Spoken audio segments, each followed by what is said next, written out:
Bonjour à toutes et à tous, c'est Stéphane et Safran pour la chaîne Foilier. Je vous remercie de me retrouver chez moi.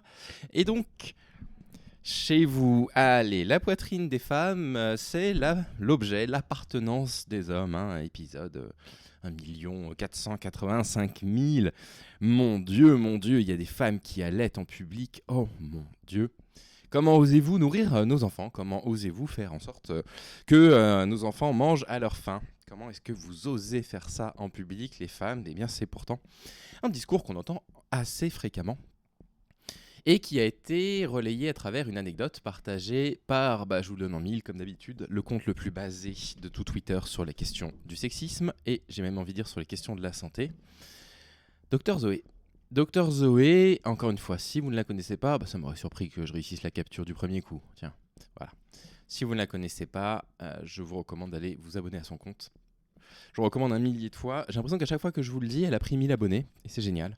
Elle a 3200 abonnés, mais c'est très largement mérité. Donc, qu'est-ce qu'elle poste? Elle poste ceci. Le téton de Lio Gate. Donc, si vous ne savez pas de quoi il s'agit, je vous laisserai regarder. C'est pas très intéressant la polémique qu'il y a là-dessus. C'est intéressant pour ce qu'on peut en comprendre. Mais encore une fois, les hommes montrent à quel point ils font preuve d'une misogynie en groupe sur Internet. C'est une catastrophe. Ça me rappelle que quand ma fille avait 1 mois, j'attendais dans un commissariat blindé pour déclarer le vol de mon sac. Il pleuvait, je me suis mise debout face à un mur pour allaiter et une policière m'a dit « Vous n'allez quand même pas faire ça ici !» Zoé, tu t'as quand même pas allaité un enfant dans le commissariat alors qu'il suffisait d'aller dehors sous la pluie pour l'allaiter pour ne surtout pas déranger les gens à l'intérieur du commissariat. Et cette remarque est venue d'une policière, quoi. C'est un peu triste. Donc voilà, Dr Zoé, il faut la cancel. Attention, elle a voulu nourrir sa fille d'1 mois. Mais qu'est-ce qui lui a pris? C'est pas comme ça qu'on va rendre les enfants indépendants. Il faut les encourager à chercher leur nourriture par eux-mêmes. Voilà. Comme on va vers un monde libertarien, là prochainement, ça va être la loi du plus fort. Les enfants, il faut les éduquer à la dure. Mais c'est dingue. Alors déjà, ça, entre guillemets, ça ne consiste pas à s'accroupir pour déféquer en public, mais ça consiste à nourrir mon enfant. Je le fais de manière très inconfortable, car je sais que plein de gens estiment que ma poitrine sert à leur fantasme et non à nourrir des bébés, si on le souhaite. L'allaitement a toute une série effectivement de facteurs positifs pour le développement de l'enfant, on va en parler tout à l'heure, mais elle a entièrement raison de rappeler le docteur Zoé qu'il ne faut pas non plus que l'allaitement soit quelque chose de contraint. C'est encore la vie de la mère qui est en jeu. Donc il faut que ça participe effectivement d'un choix, d'une décision qui ne soit pas influencée par des facteurs sociaux, ni encourageants, ni restrictifs, et c'est justement précisément de ça dont on va parler dans pas longtemps. Et par ailleurs, qu'est-ce que je devais faire? La laisser hurler avec tout le monde qui me regarde de travers et elle qui a faim? Me mettre sous la pluie en plein mois de novembre ou dans les toilettes du commissariat digne de Trainspotting? Calmez-vous sur nos poitrines, merci. Et c'est là qu'on remarque que les hommes ne perçoivent la poitrine des femmes que comme un attribut sexuel, que comme un objet de désir. C'est-à-dire qu'en fait, le rôle de la poitrine chez les femmes et de la glande mammaire, c'est de produire du lait quand il y a un enfant à nourrir. Mais les hommes, pour eux, la poitrine, c'est avant tout un objet de désir, un objet sexuel. Et mon Dieu, il faudrait surtout pas qu'une femme montre sa poitrine en public. C'est même pas montrer sa poitrine en public, c'est simplement qu'elle nourrit son enfant, mais qu'on voit la poitrine d'une femme en public. Parce que quoi? Ça vous rappelle pas des discours de dérive religieuse, ça? De dérive religieuse? Il faut couvrir le corps des femmes parce que, oh mon Dieu, ça pourrait créer, je sais pas, du désir chez les hommes. On est en plein obscurantisme religieux pour moi. Ah mais vraiment. Et ça vient des hommes dans la société, parce que c'est un truc qui est assez répandu, on va en parler dans un instant comme réaction. En ce qui concerne Lio, la chanteuse, il s'agit d'une performance artistique où on voit une seconde de téton qui s'adresse à des adultes. Comparez ça à l'exhibitionniste qui est venu se masturber sous les fenêtres de ma coloc étudiante dans le but de nous choquer, sidérer et agresser, faut arrêter. Et donc, voilà un paramètre que j'ai encore jamais évoqué sur la chaîne. Quand vous avez des femmes qui parlent de leur agression sexuelle sur les réseaux sociaux, des agressions qu'elles ont pu subir, et en fait, il y a des hommes qui vont noter ça, parce qu'elle en a parlé il y a plusieurs semaines. Ils vont noter ça dans un coin de la tête. Ils vont se dire Dr Zoé, elle a vécu une agression sexuelle, puis elle a vécu pire en plus, elle a parlé de choses vraiment terribles. Je vais attendre le premier moment où je vais pouvoir lui balancer à la tronche. Voilà, lui renvoyer dans la tronche. Vous voyez la violence des hommes sur les réseaux sociaux, mais nous les mecs, on ne peut pas le concevoir. Il faudrait peut-être une machine comme Louis Boyard pour que les hommes expérimentent le sexisme, pour qu'on puisse enfin réagir à ça collectivement. Non, ce serait bien juste qu'on allume l'empathie. Deuxième personnage qui arrive en scène, c'est Goulpo. Alors Goulpo, c'est un très jeune conte voyez, donc février 2016, mais qui a très peu tweeté. Et qui est abonné à 54 comptes, dont le mien, c'est très gentil, Goulpo, et qui n'a que 5 abonnés, dont moi. Et Goulpo a eu la très grande gentillesse de m'envoyer plusieurs choses. Premièrement, Goulpo m'a envoyé un article que je vous ai présenté il y a très longtemps dans un live, qui est une revue de littérature dont on va parler dans un instant, voilà, qui parle de l'expérience de l'allaitement maternel en public. On va en parler dans un instant. Et derrière, Goulpo a eu la gentillesse de partager des articles qu'il avait gardés un petit peu sous le coude. Il y a 4 articles, il y en a 3 qui sont très très pertinents. Le 4e a un petit peu moins d'impact que les autres, mais on va quand même les lire sur le rôle de l'allaitement. Donc un grand merci à Goulpo de m'avoir envoyé ça. Et puis je vous recommande de vous abonner à son compte Twitter, parce que là on a un ou une, je ne sais pas, allié réellement progressiste et des causes féministes. Donc ce serait bien de lui donner un petit peu de visibilité. Donc voilà, donc vous avez 2 comptes auxquels il faut vous abonner aujourd'hui, à savoir Dr Zoé, si ce n'est pas encore fait, et Goulpo. Le premier article est le suivant. Opinion et expérience de l'allaitement maternel en public, une revue systématique qualitative. Bon, c'est une revue littérature qui a été partagée le 1er août 2022, donc elle est assez récente. Et je vais vous en lire le résumé, qui résume à peu près tout, et puis ensuite on ira voir cet extrait. Les taux d'allaitement maternel dans de nombreux pays du Nord sont faibles. Les recherches qualitatives soulignent que l'allaitement en public constitue un défi particulier, même si les mères ont souvent le droit légal de le faire. Pour identifier les obstacles et les facilitateurs, nous avons systématiquement recherché les recherches qualitatives des pays de l'Organisation de coopération et de développement économique concernant l'allaitement maternel dans les espaces publics de 2007 à 2021. Les données ont été analysées à l'aide de la technique de synthèse thématique. L'avis a été enregistré auprès d'un acronyme qui n'était peut-être pas celui-là en anglais, je ne sais pas. La recherche dans la base de données a identifié 3570 enregistrements uniques. Donc ça, c'est le nombre d'articles qu'ils ont trouvé. Au total, ils ont choisi 74 articles, thèses ou chapitres de livres relatifs à 71 études qui représentaient plus de 17 000 mères. Dans l'ensemble, la qualité des données était élevée. Notre analyse a identifié 5 facteurs fondamentaux qui influencent le processus de pensée des mères et leur comportement public en matière d'allaitement. 1. Le système juridique. On va revenir là-dessus dans un instant.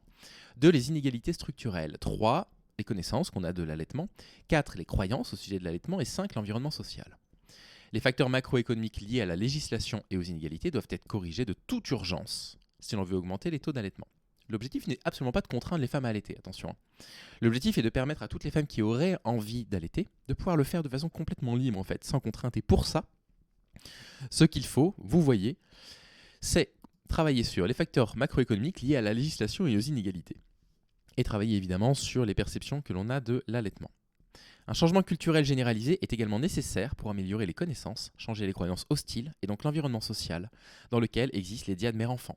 En particulier la sexualisation des seins. Vous voyez, c'est pas un bobo gaucho qui le dit, c'est dans une méta-analyse. Les récits de dégoût et le manque d'exposition des observateurs au mode d'alimentation des nourrissons dirigés par les bébés ont abouti à des croyances qui ont créé un environnement stigmatisant pour les mères qui allaitent, quoi. Dans ce contexte, de nombreuses mères se sentaient incapables d'allaiter en public. Celles qui allaitaient à l'extérieur de la maison étaient généralement très conscientes d'elles-mêmes et tentaient de réduire leur exposition au conflit. Vous vous rendez compte, Vous vous rendez compte de l'attitude et des croyances masculines à ce sujet-là qui forcent les mères à se poser des questions s'il faut nourrir leur bébé quand elles sont pas chez elles, quoi. Elles ont qu'à tirer leur lait. Bon, bref, je supporte plus ce genre de remarques. Des interventions théoriques fondées sur des données probantes pour éliminer les obstacles à l'allaitement public sont nécessaires de toute urgence. Si jamais ça intéresse les personnes qui s'intéressent un petit peu à la recherche, là vous avez leur diagramme de flux qui explique comment ils ont abouti au départ à une recherche qui leur donnait 4127 résultats, à finalement 74 papiers qu'ils ont analysés. Voilà, c'est leur diagramme de flux, ça vous intéresse, vous irez jeter un coup d'œil. Ce qui est intéressant, c'est ça. Ce qui est intéressant, c'est ce schéma sur lequel je peux un tout petit peu zoomer, mais pas plus que ça, qui parle de ce qui va faciliter l'allaitement en public et de ce qui va être au contraire une barrière. D'un point de vue légal, bien évidemment, ce qui va le faciliter, c'est une loi qui explicite l'autorisation. D'accord ? Pas une loi qui dit c'est pas interdit, une loi qui explicite que c'est tout à fait légal d'allaiter en public. Il faut des lois qui l'explicitent. La barrière, ce serait des lois qui l'explicitent pas ou carrément une interdiction, je ne sais pas si ça existe. En termes d'inégalité structurelle, il parle de privilégier les circonstances about this receive less stigma dans lesquels il n'y a pas de stigmates au niveau du corps. Je ne sais pas très bien ce que ça veut dire. Bon, bah, j'imagine qu'il parle simplement de l'acceptation pure et simple du fait que les seins soient un outil pour allaiter et pour nourrir les enfants, et qu'il n'y ait pas de stigmates vis-à-vis de contraintes, ou qu'il n'y ait pas de remarques négatives ou de stéréotypes liés à l'allaitement en public. Et là, il parle évidemment de toutes les remarques sexistes, de toutes les attitudes sexistes qu'il pourrait y avoir autour de l'allaitement. En ce qui concerne la connaissance, il faudrait évidemment éduquer au fait que l'allaitement en public soit tout à fait normal. Ou au contraire, si jamais on essaye de ne pas se poser la question, comme si, vous voyez, c'était un sujet un petit peu tabou, ça évidemment c'est une barrière. Si évidemment on n'encourage pas la connaissance au sujet des besoins des enfants, sur le fait que quand ils ont faim, il faut les nourrir, il ne faut pas les laisser pleurer pendant 1 heure, il faut les nourrir quand ils ont faim, tout ça c'est des barrières effectivement. En ce qui concerne les croyances, ce qui va favoriser l'allaitement, c'est les croyances dans le fait qu'allaiter un enfant ait des qualités, que ça puisse renforcer l'identité maternelle, comme ils le disent, chez les femmes qui ont envie d'allaiter, bien sûr. Il ne faut pas que l'allaitement devienne une contrainte non plus. Par rapport aux croyances négatives qui freinent du coup le développement de l'allaitement en public, le fait que certaines personnes voient ça comme quelque chose de sale, ou le fait que la poitrine soit considérée comme un attribut avant tout sexuel. Et puis vous voyez, il y a exactement la même chose sur l'environnement social, sur les pensées, sur l'impact sur la société, etc. Bon, bref. Article très intéressant, vraiment très intéressant. L'allaitement a des vertus. L'allaitement a des vertus, et dire ça ne doit pas non plus être perçu comme une contrainte qui repose sur les mères pour allaiter. C'est-à-dire qu'en fait, il ne faudrait pas arriver dans un truc contraire, où du coup, on utiliserait les données de la science que l'on connaît sur les vertus de l'allaitement pour ensuite dire aux femmes qui n'allaitent pas, tu ne penses pas à la santé de tes enfants. Comprenez bien que la démarche la plus saine qui doit être entreprise, c'est de reconnaître les bienfaits de l'allaitement, de travailler du coup sur les stéréotypes que l'on peut avoir au sujet de l'allaitement, pour que quand ça se passe en public, il n'y ait plus de problèmes qui pèsent sur les femmes, pour pouvoir donner la possibilité aux mères qui souhaitent allaiter, même en public, de le faire sans subir de colère, de remarques ou quoi que ce soit. Mais il n'est pas question d'utiliser ce que je vais vous montrer là pour contraindre une mère qui ne voudrait pas allaiter pour les raisons qui la regardent, à la forcer à allaiter, bien évidemment. Vous avez déjà une première méta-analyse ici, qui date de 1999, qui parle du développement cognitif, dont les résultats sont assez clairs. La méta-analyse indique qu'après ajustement pour tenir compte des cofacteurs clés appropriés, l'allaitement maternel est associé à des scores de développement cognitif significativement plus élevés que l'allaitement artificiel. Je ne sais plus où c'était noté, je l'avais vu, cet article-là a été cité, si je me souviens bien, plus de 300 fois, donc il a eu quand même un bel impact. Vous avez ici une autre méta-analyse qui a été citée 424 fois, donc pareil, voilà, un vrai impact, publié en 2014, association entre allaitement maternel et obésité infantile, dont la conclusion est, les résultats de notre méta-analyse suggèrent que l'allaitement maternel est un facteur de protection important contre l'obésité chez les enfants. Je ne sais pas si je vous ai montré du coup cet article-là, ou si je vous ai montré le précédent, ou si je voulais de changer la capture. Une autre méta-analyse, ici, méta-analyse des effets de l'allaitement exclusif sur le microbiote intestinal du nourrisson dans toutes les populations, 255 citations. Des études sur les différences de microbiote intestinal entre les nourrissons allaités exclusivement au sein ont fourni des résultats très variables. En conclusion, malgré tout, si vous voulez lire cet article absolument énorme, on va aller voir l'analyse des résultats, que je vais retrouver dans un instant. Voilà. La méta-analyse a révélé des résultats cohérents dans toutes les populations qui pourraient aider à élucider les effets de l'allaitement sur le microbiote intestinal du nourrisson.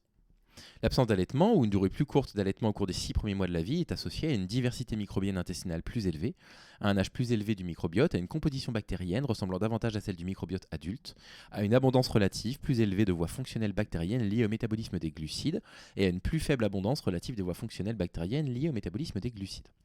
Abondance relative des voies fonctionnelles bactériennes, blablabla. Les différences dans les voies fonctionnelles microbiennes associées aux enfants qui ne sont pas allaités sont plus importantes chez les nourrissons accouchés par césarienne que chez les nourrissons accouchés par voie vaginale. De plus, l'allaitement, en particulier plus de 2 mois après la naissance, était associé à une composition de taxons bactériens intestinaux plus stable et à une réduction de la dysbiose microbienne associée à la diarrhée. Et on perçoit des résultats jusqu'à 2 ans à peu près. Et dernière revue, qui a eu assez peu de citations, 3 citations, donc un impact un tout petit peu moins important, mais qui est quand même intéressant, qui a été publié le 16 février 2023. donc l'article a un peu plus d'1 an, le rôle de l'allaitement maternel comme facteur de protection contre le développement de maladies à médiation immunitaire. Et en discussion, sur la base de notre analyse, l'allaitement associé aux maladies considérées s'est révélé positif. L'allaitement maternel est impliqué comme facteur de protection contre diverses maladies. Le rôle de l'allaitement maternel dans la prévention du diabète sucré s'est avéré nettement plus important que pour d'autres maladies. À prendre avec un tout petit peu plus de pincettes de recul. L'article a eu un peu moins d'impact. Ça veut dire quoi? Ça veut dire que si on continue à travailler sur les bienfaits de l'allaitement et si on continue à éduquer les gens sur le fait qu'un enfant, quand il a besoin, il faut répondre à ses besoins, on va enfin voir disparaître ces histoires complètement dingues dont on entend parler assez régulièrement de femmes qui subissent des pressions dans l'espace public parce qu'elles décident d'allaiter leurs enfants. Et c'est indispensable. C'est un travail qu'il faut absolument qu'on fasse collectivement et c'est notre rôle, nous les hommes, de travailler là-dessus. Souvent les hommes me disent mais comment on peut travailler dans le féminisme? Nous on n'ose pas trop rentrer dans les mouvements féministes. Vous avez entièrement raison de ne pas trop oser, ça ne nous regarde pas, les luttes féministes. Par contre il y a des choses sur lesquelles on peut travailler, les stéréotypes sexistes par exemple, les stéréotypes sur l'allaitement pour permettre aux femmes d'allaiter si elles le souhaitent, de façon beaucoup plus libre. C'est ça notre rôle. Voilà ce qu'on peut faire. Voilà les trucs qu'on peut partager. Donc, encore une fois, merci au Dr Zoé d'être aussi incroyable. Merci à Goulpo pour ces études qui m'ont épargné un petit peu de temps de recherche. Et puis, écoutez, si vous assistez à des femmes qui allaitent en public, qui se prennent des remarques, intervenez. Okay, protégez-les. Et n'utilisez pas ces données de la science pour contraindre les femmes qui ne voudraient pas allaiter en les faisant culpabiliser sur la santé des enfants. C'est tout ce que j'avais à vous dire. Je vous souhaite une très bonne journée. Prenez soin de vous et je vous dis à bientôt. Salut.